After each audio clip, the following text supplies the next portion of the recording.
Okay, so I kind of want to restart our coverage over the Teenage Mutant Ninja Turtles because originally, when I covered this series a while back, we got about 30 issues in, and then we just stopped covering it. And the thing is, this is really a great series that was done by IDW. And so what I want to do this time is, one, we're going to restart our entire coverage over this series, but two, we're going to do things a tad bit more differently. And you see what I mean as we go through the entire run of IDW Teenage Mutant Ninja Turtles. Now, for today's video, we're going to cover the first volume, which is issues number 1 through 4, which kind of gives us the beginning phase of learning the origin of the Turtles in this particular universe. And so getting into the opening pages of this book, we actually pick up with 3 turtles, 3 of the Teenage Mutant Ninja Turtles,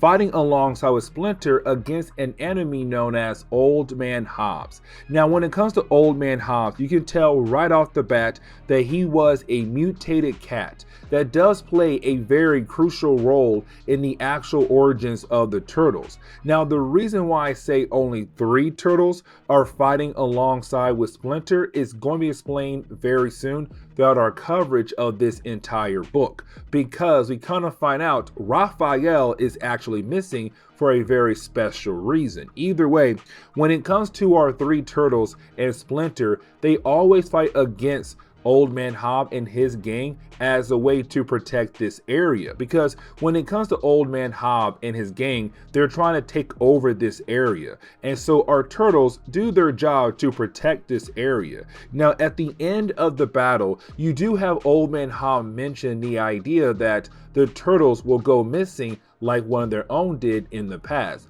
talking about Raphael, because throughout a certain point in time, Raphael disappeared, and the rest of the brothers, including Splinter, has not seen him ever since then.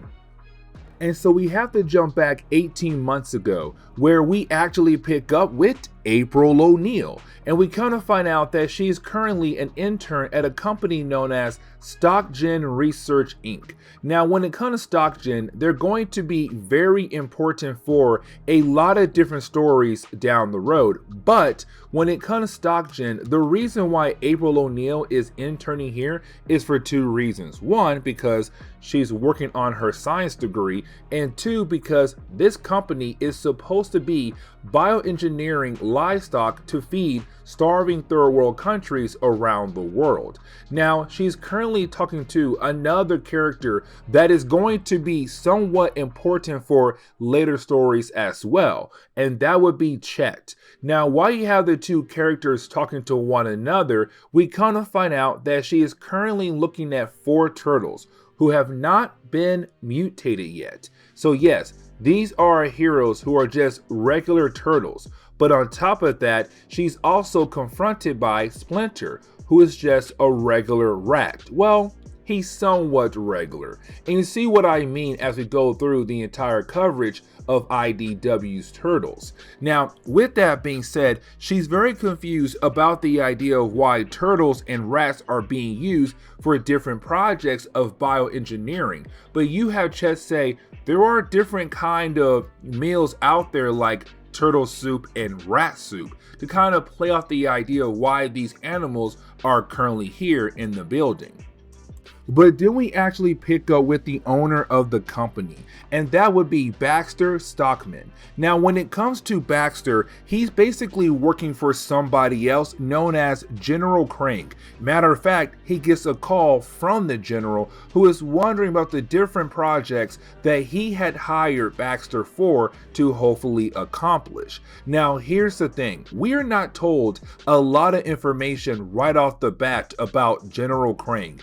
The only thing we are told is that he is currently in some kind of war against an unknown enemy. And so that is why he had hired Baxter and his company to work on different projects to hopefully help Krang win the war. Now, as we go through our coverage over the Turtles, I'll do my best to explain the different kind of projects that Baxter is currently working on.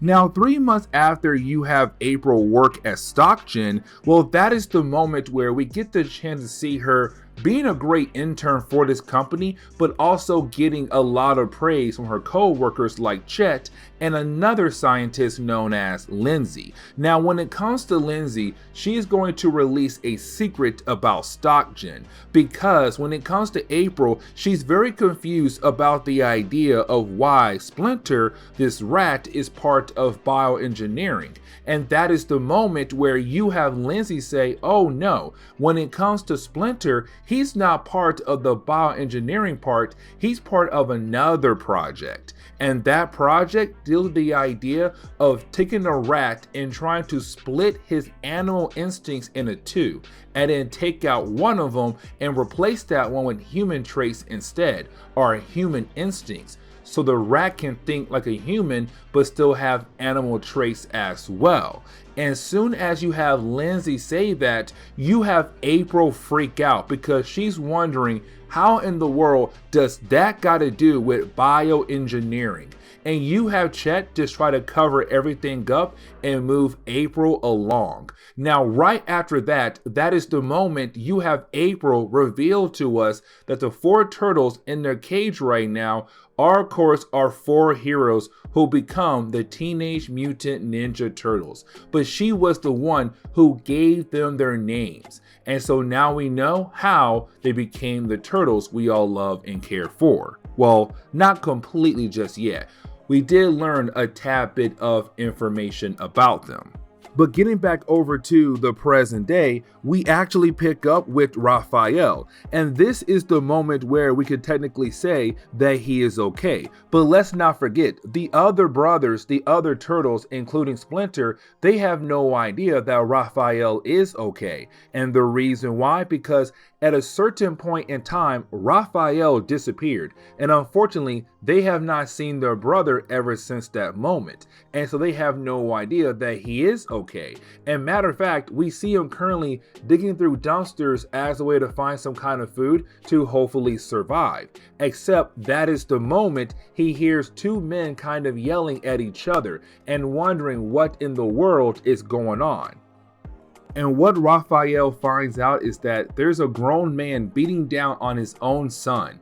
And the thing is, his son is trying to get away from his father because his father is an abuser. Now, this is actually Casey Jones. This is our first appearance of the character in the IDW universe. And of course, another character who is very crucial in the world of the Teenage Mutant Ninja Turtles. And so as we dive into the second chapter, we really do pick up with Raphael fighting against Casey Jones' father, Arnold Jones. Now, when it comes to Arnold, we are going to learn more about this character in later stories, except in this one, we do learn a tad bit, but not enough to get the full picture of the character. And so currently, we're only getting a few pieces of his actual origin. Either way, when it comes to Arnold, he's an abusive drunk. When it comes to Casey Jones, his son. Either way, you have Raphael being in there and being able to take on Arnold and really kick his butt right out of the house. And matter of fact, because the butt kicking was so bad, you have Arnold get so scared of Raphael, he gets in his car and just drives off, and most likely to go to another bar to get another drink.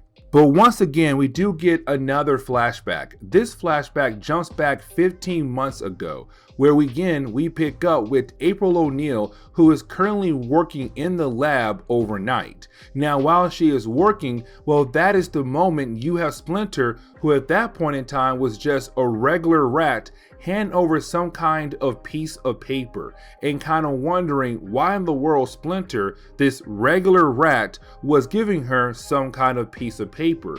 What was so important on that piece of paper? But then out of nowhere, you have a group of ninjas actually break into the building. Now, when they do, they came here for a particular item. Their goal was to get in and get out. But unfortunately, they run into April O'Neil. Now, when they do, they're kind of like, okay, we got to kill her off because we cannot leave a witness behind. But unfortunately for them, Splinter was there to kind of help April get away from the ninjas by pulling the fire alarm. alarm, and out of nowhere you have a bunch of security guards appear to make sure that no harm is done to April, but you have Splinter continue to chase after the ninjas to get back what they actually stole from StockGen. And this leads into the process that is going to mutate the turtles into the heroes we know them as. Because as you have Splinter chase after the group of ninjas, he was actually able to get one of them in the eye, but of course he falls with the bag of items they had stole from StockGen onto the ground level. Inside that bag was containers of another project known as mutagen. But here's the thing though, because the turtle cage was also broken as well. The turtles and Splinter, they all fall on top of the mutagen, which is going to begin the process of mutating them. But then out of nowhere, a stray cat appears, grabs one of the turtles, and begins to try to get away from the rest of the turtles and Splinter. But getting back over to the present day, we do pick up with Raphael and Casey Jones getting the chance to actually know one another. Now, here's the thing, because Raphael is kind of freaking out about the idea that Casey is not freaking out about how Raphael looks, because Raphael looks like a turtle man. When it comes to Casey, he says, listen dude, I come from a rough family. I have no room to judge anybody at all. And so honestly, I don't really care how you look. I just know you seem to be a very cool dude that I can actually trust. And so this begins the process of these two characters building that bond with one another. Now, with that being said, you have Casey realize that Raphael is hungry. He needs some food. And so you have Casey say, why not let us go out in the world and see if we are able to get some food for both of us. But on top of that, he says, by the way, we might have some fun as we try to find different ways to get some food. And then he puts on his iconic hockey mask. Now, as we get into the third chapter, we do pick up with Casey and also Raphael going after some random thug. Now, there are two reasons why they're going after this random thug. The first is that one, he robbed some old lady, and two, they're kind of hoping that if they are able to return the old lady's purse back to her, she may give them some money and then they'll be able to get some food. And so we do see Casey and Raphael being able to beat down on this thug and get the purse back. Except when they try to give the purse back over to the old lady, well, as soon as she sees Raphael, she freaks out, which honestly, she has the right to do. He's literally a turtle man walking around in New York. I mean, literally, she has the right to freak out. But then this brings up a very important question for Raphael. And what I mean by that is Raphael realized that Casey is able to hold his own against other people. And so he's wondering, why hasn't Casey used his fighting skills against his father, who is technically an abuser? And you have Casey say, because he promised his mother. See, when it came to his mother, she was kind of like the glue for the family. She kind of made sure the father and the son stuck together and everybody got along. Except when she died, he promised his mom that he'll be there for his father no matter what. And even though his father is a drunk, an abuser, he's trying to keep his promise to his mother. But the thing is getting to that point, he realized that sooner or later, he has to walk away from his father for the better chance of him having a better life. Now, while you have our two characters walking away, we see two other guys currently watching them and kind of saying, you know, maybe we should follow Raphael and also Casey. But getting back over to the flashback, this is the moment where the flashback technically tells us what happened to Raphael, because remember, in the present day, they're trying to find their missing brother, but unfortunately, they can't find him. And so this flashback, this moment in the flashback is going to explain what happened to Raphael.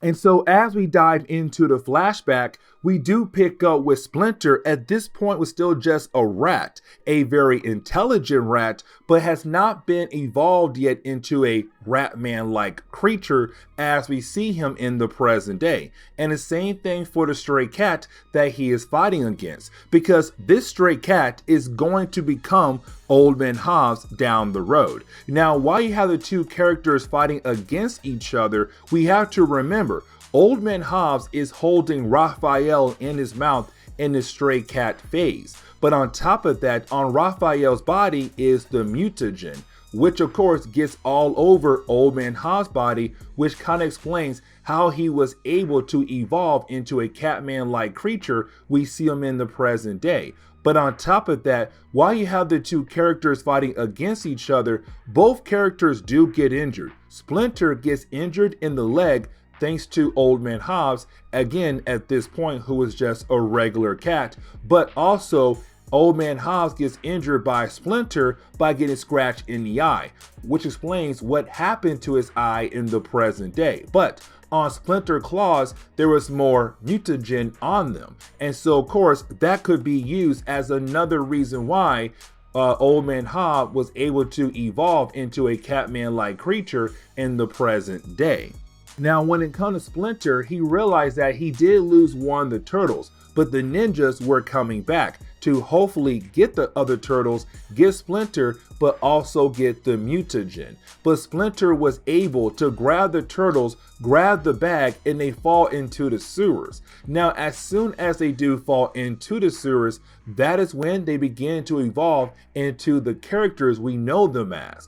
Except again though, one of their brothers is missing. And so even though Splinter is very happy about the idea of seeing his turtles being like him, man-like creatures, unfortunately, he's missing one of them. And that was Raphael. In the middle of the battle between Splinter and also Old Man Hobbs, Raphael was thrown away somewhere, and unfortunately, no one knows where.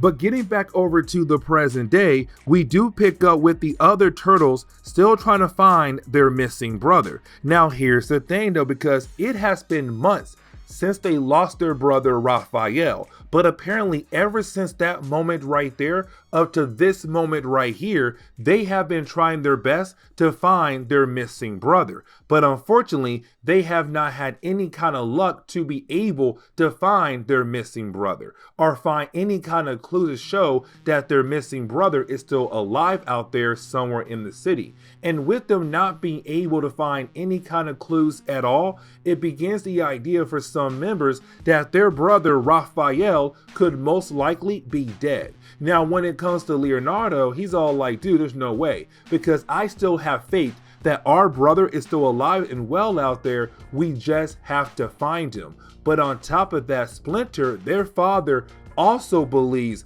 that Raphael is still alive and well. And with that faith, they will keep pushing until they are able to prove that one, he is alive, or two, he is actually dead. But then we pick up with Raphael and also Casey. And when we do, we see the two characters currently trying their best to get some hot dogs. And the reason why I say they're trying their best is because as soon as they are able to get their hands on some hot dogs, well, that is the moment you have two random thugs run by, push both Casey and Raphael, which of course makes them drop their hot dogs and makes them both angry. Now, you have Raphael and Casey overhear the idea the two thugs are trying to get away from a bunch of cops.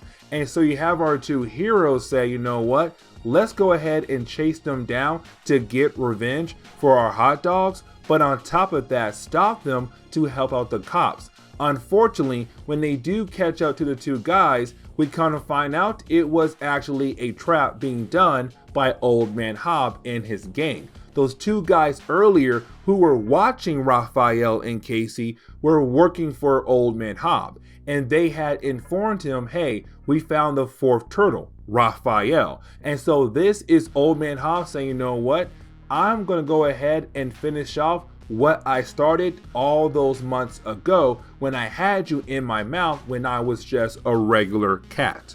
And so you have Raphael come to find out the reason why Old Man Hob is coming after him for. Because Old Man Hob says this is revenge for losing his eye. Because remember, before all the different characters had technically mutated, Old Man Hob was just a regular cat that was trying to eat Raphael. But Splinter saved Raphael. But of course, Splinter did cut the eye, or really took the eye, of Old Man Hob. And so this is Old Man Hob saying, because I lost my eye when I was trying to eat you, that is not okay. I lost my dang eye. And so to get my revenge, I have to kill you off to make okay with the idea of losing my eye.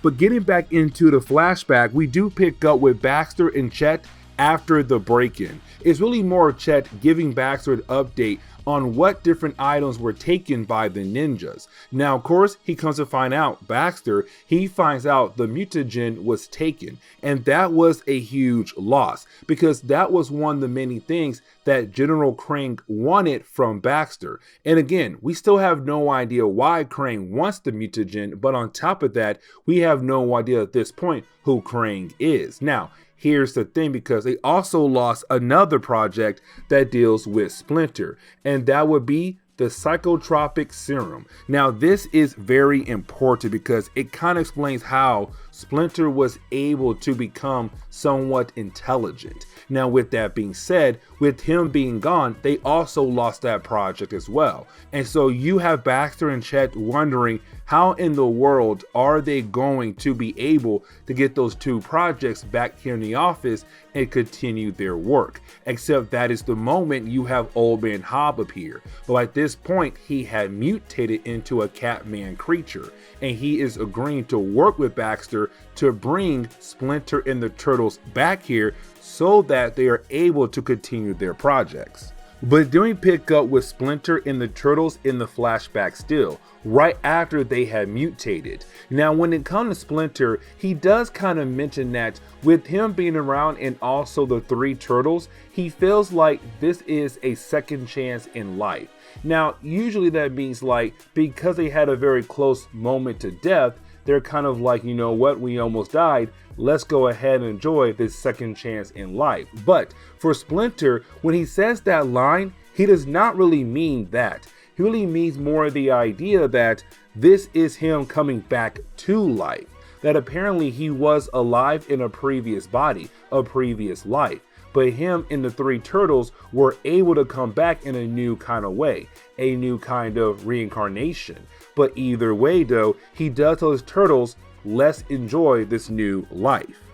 Now, the rest of the book really deals with the idea of Raphael and also Casey fighting against Hob in the present day. Now, while you have the two characters fighting against Hob, at first, you do have our heroes being able to actually go toe-to-toe with Hob, but then Hob is able to get the upper hand on Raphael, because Old Man Hob did bring in a bunch of different gang members to kind of help him with this situation. Now, luckily for Raphael and also Casey, that is the moment where you have the rest of the turtles being able to arrive to help their lost brother. Now, this is a big moment because now all four turtles were able to reunite with one another, but to also help each other take down Old Man Hob, but to also take down all of his different gang members. Now, of course, this is Raphael first time realizing that these other three turtles are his brothers, because before they were mutated, Raphael was grabbed by Old Man Hob when he was a regular cat and then thrown away. And so when he did mutate, he did not remember anything from his previous life when he was a regular turtle. He did not remember that he had three brothers, but now he comes to find out that he does have three brothers. And this is a great moment. And then you have the brothers tell Raphael, let's go ahead and take you back home to see father. And so you do have the Turtles being able to take Raphael back home. And when they do, Splinter is very happy about the idea of seeing his lost son, because now the family is back together for the first time in 15 months. And this is a great moment. But either way, this is where we are going to end today's comic book video. So please leave me a like down below and subscribe. But guys, see you next time. Later.